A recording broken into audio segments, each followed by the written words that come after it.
What started as a simple trip to adopt a family dog turned into panic, secrets, and hard truths. That night left me questioning everything I thought I knew about trust and family. Last weekend I thought I lost my son. It all started with a dog. My son Andy had been begging for one for months. Every day, same request: Dad, can we please get a dog? He was relentless, and I was getting close to caving in. But he also had to convince Kelly, my wife. Finally, after a lot of talking, my wife agreed. She looked me dead in the eye and said, "Fine, but only if it's small and presentable. We're not getting some big, sloppy mutt." I tried not to laugh. That was just her way. She grew up in a house where everything had its place, where pets were clean, polite little additions to a picture-perfect life. A poodle or a Yorkie, sure. But a scrappy, muddy dog? Definitely not. Our son, though, he wanted a friend. The shelter was noisy, full of barking and howling. My son's eyes lit up as we walked down the rows of kennels. He bounced from one to the next, barely even looking at the little fluffy dogs we were supposed to be considering. Then he stopped in his tracks. In front of us was a kennel with the scruffiest dog I'd ever seen. She was a mess of tangled fur, with big brown eyes and a tail that looked like it had been broken and never quite healed straight. She didn't bark, just stared back at us, head tilted like she was curious. I squatted down next to Andy. "She's not exactly what your mom wanted, buddy." "She needs us," he insisted, looking up at me with that stubborn glint he got from his mother. "Just look at her. She's sad. We could make her happy." "All right," I said, ruffling his hair. "Let's bring her home." The second we walked in, my wife's face dropped. "She's, a little scruffier than I pictured," she added, eyes moving from the dog to me. I could tell she was holding back a lot more than that. "Come on. Daisy's great," I said, giving her a grin. "Besides, they're already best friends." She forced a small smile but didn't look convinced. "Well, I hope she doesn't ruin the carpets." I brushed off her worry, hoping she'd warm up.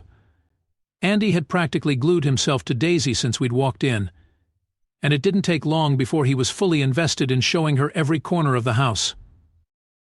That evening, as we were getting ready for bed, Daisy wouldn't settle down. She kept pacing around, letting out these soft whines that grew louder every few minutes. "Can't you do something about that?" Kelly finally said, sighing as she pulled back the covers. She looked irritated, glancing at the door like the sound was grating on her nerves.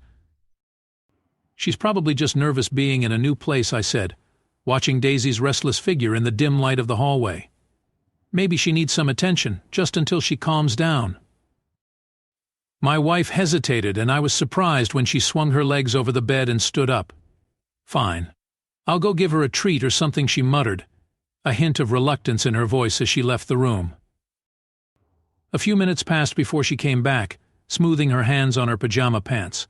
Just needed a treat, she climbed into bed, turning over without another word. And sure enough, the whining stopped. I woke up around 3 a.m., a strange quiet filling the house. Something felt off. I got up, padding down the hall to check on our son. His door was open, and as I stepped inside, my heart stopped. His bed was empty. The covers were on the floor, all tangled up, and the window was cracked open just enough to let in the cool night air. A cold panic started creeping in. I rushed down the hall, checking every room, calling his name louder each time.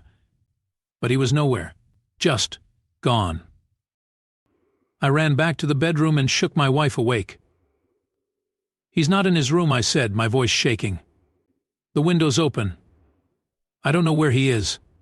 Daisy's also not in the house." She sat up fast, looking at me with wide eyes.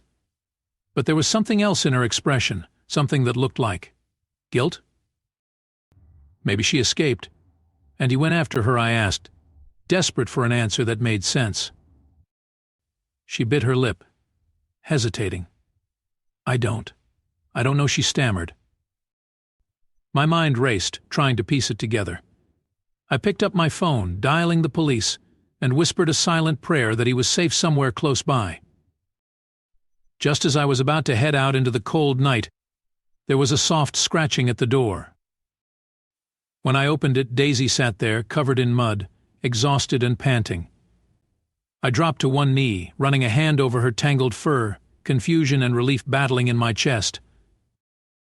"Daisy," I whispered, "where on earth did you come from?" I knew it was useless talking to a dog, but I was desperate. She just panted, looking up at me with tired eyes. I needed answers. Hours passed, and it felt like every second was an eternity. I'd called the police, alerted friends, family, everyone I could think of. Just as dawn broke, my phone buzzed with a call from Mrs. Carver, an elderly neighbor who lived a few blocks away. "I saw a little boy near the woods behind my house," she said, voice trembling. He looked lost. I didn't want to scare him off by calling out. I thanked her, my heart pounding as I ran to the car. Kelly and Daisy followed, silent and looking tense. The woods were just a short drive away, but it felt like miles. I could barely see straight, dread and hope twisting in my stomach. When we arrived, I jumped out of the car and ran toward the woods, calling his name. I stumbled over branches and roots, my heart thudding in my ears. And then, finally, I saw him.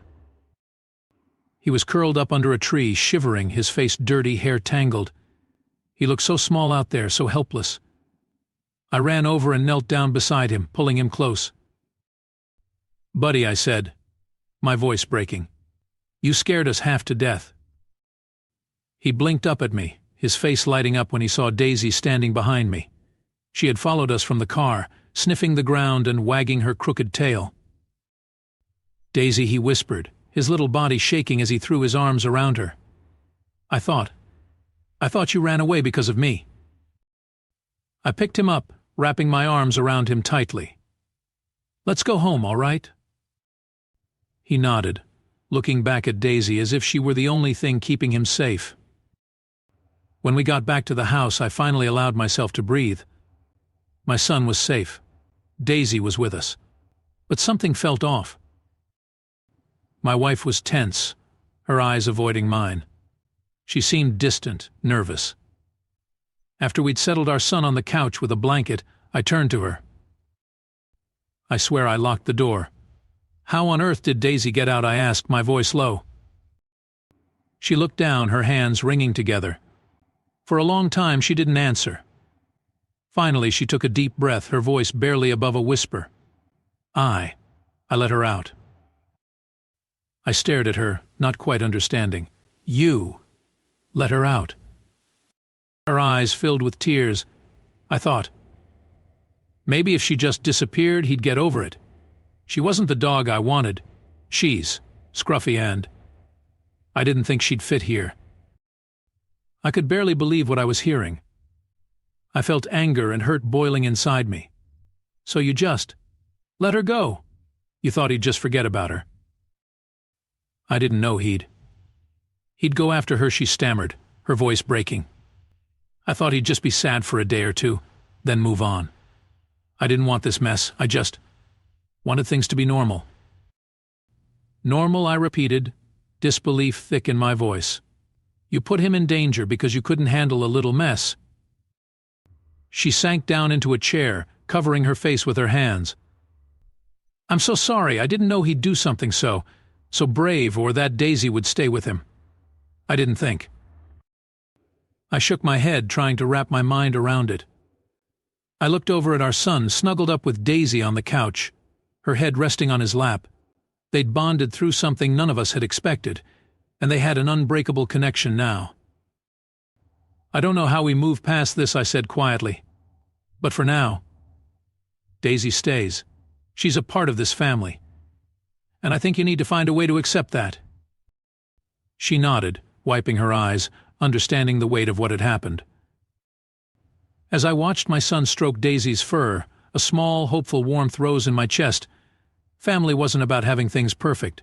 Sometimes it was about the imperfect moments, the scruffy dogs, and the quiet forgiveness that held us all together. Like this story?